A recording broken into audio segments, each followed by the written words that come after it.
बिस्मिल्लाहिर्रहमानिर्रहीम। तो पिछले लेक्चर में हमने बैटरी के वोल्टेज मेजर किए थे और हमने कोशिश की थी कि एक मल्टीमीटर को समझ सकें कि मल्टीमीटर कैसे काम करता है। तो मेरे एक स्टूडेंट ने मुझे मैसेज किया कि सर आपने वोल्टेज मेजर करने बता दिए, काइंडली करंट मेजर करना भी बता दें, क्योंकि करंट मेजर करना वोल्टेज मेजर करने से थोड़ा सा डिफरेंट है और लोगों को कई दफ़ा डिफ़िकल्टी होती है करंट मेजर करने में।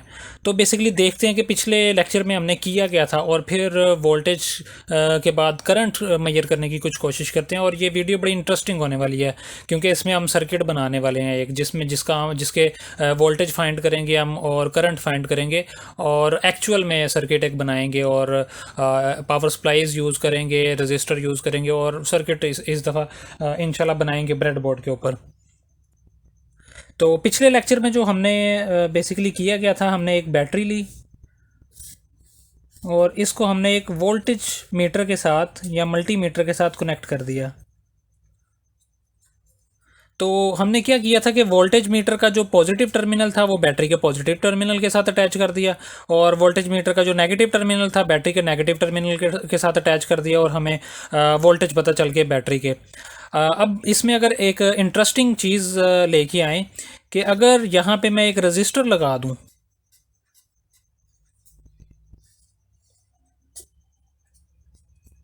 ये मेरे पास कोई भी वोल्टेज सोर्स है और अब मैंने एक रजिस्टर लगा दिया बजाय एक मीटर के, तो इसकी रेजिस्टेंस हम बोल देते हैं कि ये आर है और लेट्स से 1 के इसकी रेजिस्टेंस है। 1 के मतलब 1000 ओहम इसकी रेजिस्टेंस है। तो अब हम देखते हैं कि इसके वोल्टेज मेजर करते हैं और इसका करंट मेजर करते हैं। तो जिस तरह से हमने बैटरी के वोल्टेज मेजर किए थे, सिंपल इसी तरह से आप किसी भी कंपोनेंट के वोल्टेज मेजर कर सकते हैं। अगर मैं कहूँ कि आप इस रजिस्टर के अक्रॉस वोल्टेज मेजर करें तो फिर आप क्या करेंगे, जो इस मीटर की दो लीड्स हैं, पॉजिटिव और नेगेटिव जो लीड्स हैं, रेड और ब्लैक, इन दोनों को आप कनेक्ट कर देंगे किसके साथ, रजिस्टर के दोनों टर्मिनल के साथ। जिसकी आपने वोल्टेज फाइंड करनी है वहाँ पे आप इसको कनेक्ट कर देंगे और रेड कहाँ पे लगेगी और ब्लैक कहाँ पे लगेगी। आपने देखना कि इसका जो रजिस्टर का जो कंपोनेंट जो है आपके आपके बैटरी के पॉजिटिव टर्मिनल के साथ है वहाँ पे आप रेड ये लीड लगाएंगे और दूसरे जो नेगेटिव टर्मिनल के साथ जो आपका कंपोनेंट लगा हुआ है उसके साथ ब्लैक लीड लगाएंगे। तो आपको इस रेजिस्टेंस के अक्रॉस वोल्टेज पता चल जाएंगे कि इतने वोल्टेज आ रहे हैं इसके अक्रॉस। आमतौर पे जो रजिस्टर बैटरी के पैरेलल लगा होता है, ये देखो ना, ये दोनों पैरेलल हैं, तो जितने वोल्टेज बैटरी पे होते हैं उतने ही वोल्टेज यहाँ रजिस्टर पे आ रहे होते हैं। तो हम वोल्टेज मीटर कैसे कनेक्ट करेंगे, बेसिक यहाँ पे हम एक वोल्टेज मीटर लगाएंगे और दूसरा टर्मिनल इसका यहाँ से, तो दोनों टर्मिनल जो रजिस्टर के हैं उससे हम यहाँ पे वोल्टेज मीटर लगा देंगे तो हमें वोल्टेज पता चल जाएंगे इसके। ये भी अभी फाइंड करेंगे हम एक्चुअल में। और फिर अगर हमारे पास अम्पेयर्स, हमने अगर करंट फाइंड करना हो तो फिर कैसे हम करेंगे। तो वोल्टेज मेजर करने के लिए जिस कंपोनेंट के आपने वो वोल्टेज मेजर करनी है उसके पैरेलल में लगा देते हैं हम वोल्टेज मीटर। ये देखो, ये पैरेलल में लगा हुआ है। तो अगर करंट आपने मेजर करना है तो उसकी उसकी सिचुएशन थोड़ी सी डिफरेंट है। तो मैं एक यहाँ पे सर्किट बना लेता हूँ।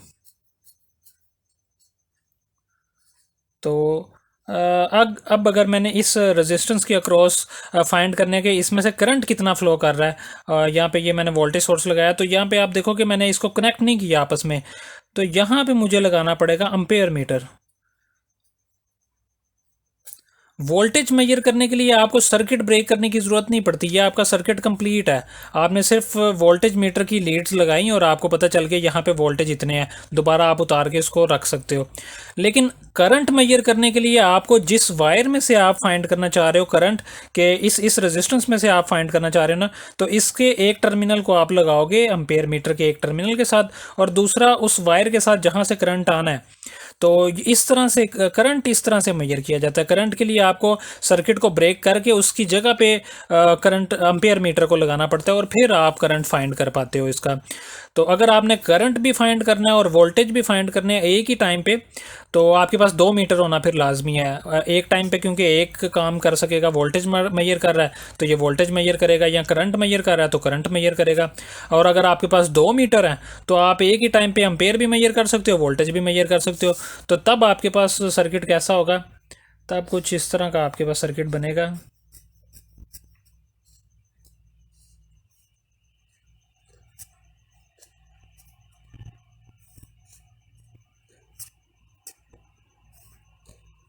तो आप पैरेलल में वोल्टेज मीटर लगाओगे और सीरीज़ के अंदर जो अम्पेयर मीटर लगाओगे, जो आपका करंट मेजर करने वाला मीटर है।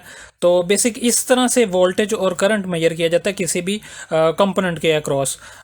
यहाँ पे आप वोल्टेज मेजर करोगे, यहाँ से आप इसका करंट मेजर करोगे। और ये मीटर को ध्यान से आपको देखना पड़ेगा कि जो जो आप मीटर वोल्टेज के लिए यूज़ कर रहे हो उसकी नॉब को आप वोल्टेज पे सेट करोगे। और अगर कोई दूसरा मीटर आपके पास है जिससे आप करंट मेजर करना चाह रहे हो तो उसको आप अम्पेयर्स पे, करंट पे आप उसको सेट करोगे और फिर इनको आप सर्किट के साथ अटैच करोगे और आपको वोल्टेज और करंट दोनों पता चल जाएंगे। और अब हम फाइंड करते हैं, अब वोल्टेज और करंट को इस तरह का सर्किट बनाते हैं और वोल्टेज फाइंड करते हैं। और अब हम सर्किट बनाएंगे ब्रेड बोर्ड पे, और उसके लिए आपको ब्रेड बोर्ड का भी थोड़ा सा नॉलेज होना लाजमी है। और देख लेते हैं कि ये ब्रेड बोर्ड कैसे काम करता है। तो ये मेरा एक पुराना ब्रेड बोर्ड है जिसको आपको दिखाने के लिए इसको मैं खोल लेता हूँ थोड़ा सा कि इस ब्रेड बोर्ड में है क्या, आपको ताकि पता चल जाए। तो ये मेरे पास एक ब्रेड बोर्ड है, इसमें आप देख सकते हो कि यहाँ पे बॉक्स बने हुए हैं, यहाँ पे हम कंपोनेंट्स की पिन लगा सकते हैं। तो बेसिक ये पिन कर क्या रही हैं, ये जो हर लाइन है ये आप नीचे से देख सकते हो, ये एक दूसरे के साथ पूरी कनेक्टेड है। मतलब यहाँ के जितने भी बॉक्सेस हैं ये सारे एक दूसरे के साथ कनेक्ट हैं। अगर मैं यहाँ पे कोई कंपोनेंट की लीड लगाता हूँ, कोई भी लगाता हूँ, तो वो सारे आपस में कनेक्ट हैं ये सारे। तो वो ऐसे ही काम करेंगे, ये आपस में कनेक्ट हैं। और मैंने वहाँ से किसी और को देना है टर्मिनल, तो उस टर्मिनल को, उस कंपोनेंट का टर्मिनल किसी और के साथ लगाना है, तो मैं दूसरा बॉक्स यूज़ कर सकता हूँ, वो यहाँ पे लगा दूंगा, वो आपस में कनेक्ट हो जाएंगे। तो ये सारे जितने भी बॉक्सेस हैं ये सारे इस वर्टिकली जो है यहाँ पे एक दूसरे के साथ कनेक्ट हुए हुए हैं। ऑब्वियसली ये वाली लाइन और ये वाली लाइन तो आपस में अलग है, लेकिन ये सारे बॉक्सेस आपस में जो पूरे हैं ये आपस में मिले हुए हैं। ये अलग हैं, फिर ये अलग हैं, सारे ये अलग हैं। मतलब ऊपर तो ये इस तरह से कनेक्टेड हैं, लेकिन एक दूसरे के साथ डिफरेंट हैं। तो ये सारी ये चीज़ें काम कर रही हैं, लेकिन इन दोनों के दरमियान में भी कोई कनेक्शन नहीं है। ये लैदा से हैं और ये वाली लैदा से हैं, यहाँ से आप इसको देख सकते हो। और ऊपर वाली ये जो बस टर्मिनल है, इनको बस टर्मिनल बोलते हैं, ये क्या कर रहे हैं, और ये यहाँ से ये पूरी लाइन कनेक्टेड है यहाँ तक, जो W है। मतलब ऊपर यहाँ पे अगर आप कोई लीड लगाते हो, कोई पिन लगाते हो, कंपोनेंट लग के कोई टर्मिनल लगाते हो, तो वो पूरी ऊपर वाली लाइन यहाँ तक कनेक्टेड है, और ये वाली अलहदा से पूरी एक कनेक्टेड है। तो ये आप देख सकते हो। अब इसके ऊपर हम थोड़ा सा काम करते हैं, इसके ऊपर अब हम ये वाला सर्किट जो है यहाँ पे बनाएंगे और वोल्टेज और करंट दोनों को मेजर करेंगे यहाँ पे।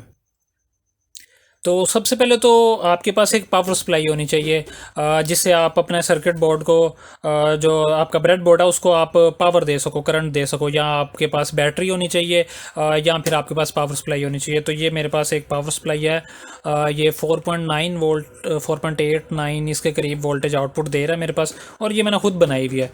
तो ये पावर सप्लाई हम यूज़ करेंगे इसमें। और बेसिक जो बस टर्मिनल हैं उनको हम जो है वो पावर देंगे।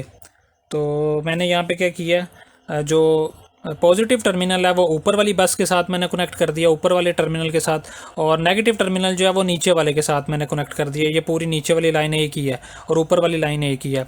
और अब ये मेरे पास एक 1K ओहम का रजिस्टर है, जो मैंने अभी पेपर पे अज्यूम किया था, वो अब मेरे पास ये 1K ओहम का रजिस्टर ये मेरे पास है। और इसको मैं लगा रहा हूँ इस ब्रेड बोर्ड में। और इस ब्रेड बोर्ड में इसके बाद लगाने के बाद ये जो पिंस जितनी भी हैं ये पूरी आपस में कनेक्टेड हैं इसके इस टर्मिनल के साथ। और ये वाली जो सीधी पिंस हैं ब्रेड बोर्ड की, ये इसके साथ कनेक्टेड है, बाकी सब डिफरेंट है। तो इस रजिस्टर का सर्किट अगर हम ये देखें तो ये वोल्टेज सोर्स मेरे पास आ गया, ये आ गया 4.8 वोल्ट मेरे पास। मैंने अज्यूम किया कि ये 4.89 के करीब शो कर रहा था, तो ये मेरे पास 4.8 वोल्ट मैंने यहाँ पे लिख दिया कि ये मेरे पास सोर्स है। रजिस्टर 1K ओहम ये मैंने लगा दिया। अब मैंने पॉजिटिव टर्मिनल को इधर लगाना है, मतलब कि ये जो वाइट वाला टर्मिनल है ये यहाँ पे मैंने इसके साथ कनेक्ट करना है। तो मैं इस पिन को अगर इसके साथ कनेक्ट कर दूँ, तो मैंने क्या किया कि ऊपर वाली पिन को कनेक्ट कर दिया इस पिन के साथ। तो ये क्योंकि आपस में कनेक्टेड है, तो यहाँ से 4.8 वोल्ट मेरे इस रजिस्टर को मिल गए हैं।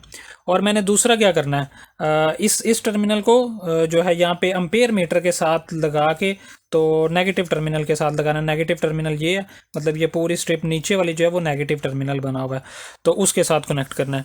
तो मैं अम्पेयर मीटर के लिए ये यूज़ कर रहा हूँ, तो इसको कनेक्ट करते हैं। तो मैंने कनेक्ट करने के लिए एक अच्छी लीड्स बनाई हुई हैं ताकि ब्रेड बोर्ड पे काम करते हुए अच्छे से कनेक्शन हो जाए। तो ये मैंने एक टर्मिनल इसका यहाँ कनेक्ट कर दिया, और दूसरा चूँकि मैंने ग्राउंड करना है, मतलब नेगेटिव लीड के साथ कनेक्ट करना है, तो ये मेरे पास वो नेगेटिव लीड होगी, और ये मैंने इसके साथ कनेक्ट कर दिया। तो ये अभी मैंने इसके साथ यहाँ पे इस तरह से कनेक्ट कर दिया। तो मैं इसको नेगेटिव टर्मिनल के साथ लगा रहा हूँ, और आप देख रहे हैं कि ये साथ ही रीडिंग देना शो कर दी है इसने, क्योंकि सर्किट कंप्लीट हो चुका है। यहाँ से इसको पावर मिल रही है रेजिस्टेंस में से होकर, ये करंट 4.8 और मिली एम्पेयर पे मैंने सेट किया, तो 4.8 मिली एम्पेयर इसमें से करंट गुजर रहा है। और वोल्टेज भी देख लेते हैं कि वोल्टेज कितने आ रहे हैं। और वोल्टेज मीटर क्योंकि हमें इस रेजिस्टेंस के अक्रॉस लगाना पड़ेगा, तो वोल्टेज मीटर हम ऐसे मेजर कर लेते हैं इसके।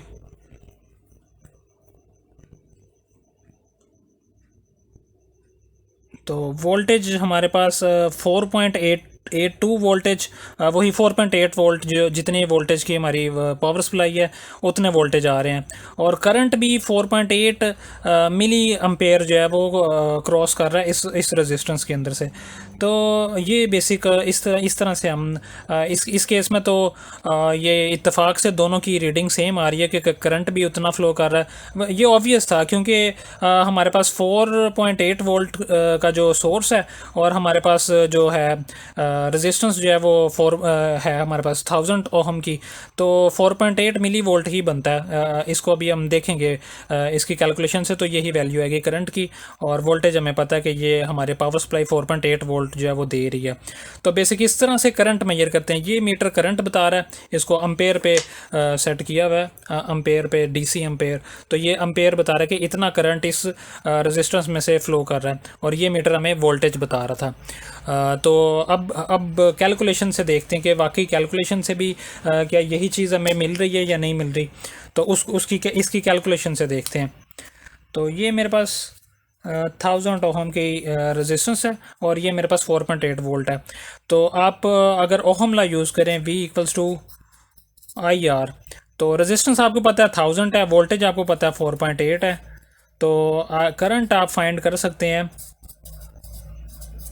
तो इसको अगर मैं डिवाइड कर दूं यहाँ पे, तो मेरे पास करंट आ जाएगा 4.8 डिवाइडेड बाय 1000। तो 1000 से डिवाइड कर देंगे तो आपके पास आ जाएगा 4.8 मिली एम्पेयर। तो 4.8 मिली एम्पेयर ही हमारा मीटर शो कर रहा था। तो बेसिक इस तरह से आप किसी भी कंपोनेंट के अक्रॉस वोल्टेज मेजर कर सकते हो, किसी भी सर्किट में से करंट मेजर कर सकते हो। तो ये बेसिक आइडिया करंट मेजर करने का और वोल्टेज मेजर करने का। तो मुझे उम्मीद है कि आपको इसकी समझ आई होगी। अगर आपको कुछ इसमें क्वेश्चन है, कुछ आपको इसकी समझ नहीं आई, तो आप मुझे कमेंट में बता सकते हो, और मेरे से और भी आप क्वेश्चन पूछ सकते हो, अपना कंसेप्ट क्लियर कर सकते हो। और इंशाल्लाह आगे फिर हम अब सर्किट एनालिसिस की तरफ चलेंगे, कॉम्बिनेशन ऑफ रेजिस्टेंस और बाकी और दूसरी चीज़ों पे बात करेंगे इंशाल्लाह।